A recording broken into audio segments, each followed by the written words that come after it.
ओम नमः शिवाय। शिव भक्तों, हमारे चैनल शिव विराट पर आपका हार्दिक अभिनंदन। आज हम आपके सामने कृष्ण जन्म की पौराणिक कथा लेकर आए हैं, जिसे हम जन्माष्टमी के रूप में मनाते हैं। भगवान श्री कृष्ण के जन्म की पौराणिक कथा भाद्रपद कृष्ण अष्टमी तिथि की घनघोर अंधेरी आधी रात को रोहिणी नक्षत्र में मथुरा के कारागार में वसुदेव की पत्नी देवकी के गर्भ से भगवान श्री कृष्ण ने जन्म लिया था। ये तिथि उसी शुभ घड़ी की याद दिलाती है और सारे देश में बड़ी धूमधाम से मनाई जाती है। द्वापर युग में भोजवंशी राजा उग्रसेन मथुरा में राज्य करता था। उसके आत्ताई पुत्र कंस ने उसे गद्दी से उतार दिया और स्वयं मथुरा का राजा बन बैठा। कंस की एक बहन देवकी थी, जिसका विवाह वसुदेव नामक यदुवंशी सरदार से हुआ था। एक समय कंस अपनी बहन देवकी को उसकी ससुराल पहुंचाने जा रहा था। रास्ते में आकाशवाणी हुई, हे कंस, जिस देवकी को तू बड़े प्रेम से ले जा रहा है, उसी में तेरा काल बसता है।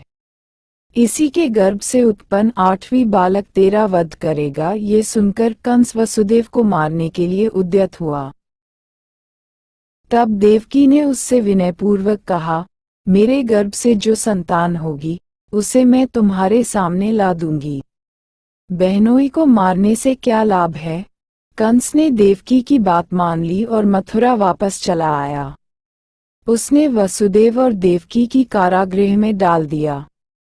वसुदेव देवकी के एक एक करके 7 बच्चे हुए और 7 को जन्म लेते ही कंस ने मार डाला। अब 8वां बच्चा होने वाला था। कारागार में उन पर कड़े पहरे बैठा दिए गए। उसी समय नंद की पत्नी यशोदा को भी बच्चा होने वाला था। उन्होंने वसुदेव देवकी के दुखी जीवन को देख 8वें बच्चे की रक्षा का उपाय रचा।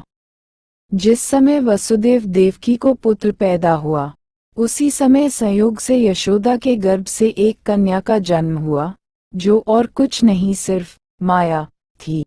जिस कोठरी में देवकी वसुदेव कैद थे, उसमें अचानक प्रकाश हुआ और उनके सामने शंख, चक्र, यादा, पद्म धारण किए चतुर्भुज भगवान प्रकट हुए। दोनों भगवान के चरणों में गिर पड़े। तब भगवान ने उनसे कहा, अब मैं पुनः नवजात शिशु का रूप धारण कर लेता हूँ। तुम मुझे इसी समय अपने मित्र नंद जी के घर वृंदावन में भेजाओ और उनके यहाँ जो कन्या जन्मी है, उसे लाकर कंस के हवाले कर दी। इस समय वातावरण अनुकूल नहीं है, फिर भी तुम चिंता न करो। जागते हुए पहरेदार सो जाएंगे, कारागृह के फाटक अपने आप खुल जाएंगे और उफनती अथाह यमुना तुमको पार जाने का मार्ग दे देगी।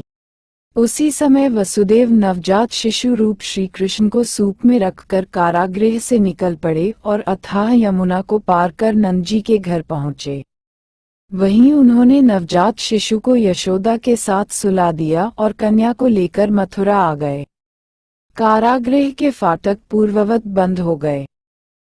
अब कंस को सूचना मिली कि वसुदेव देवकी को बच्चा पैदा हुआ है।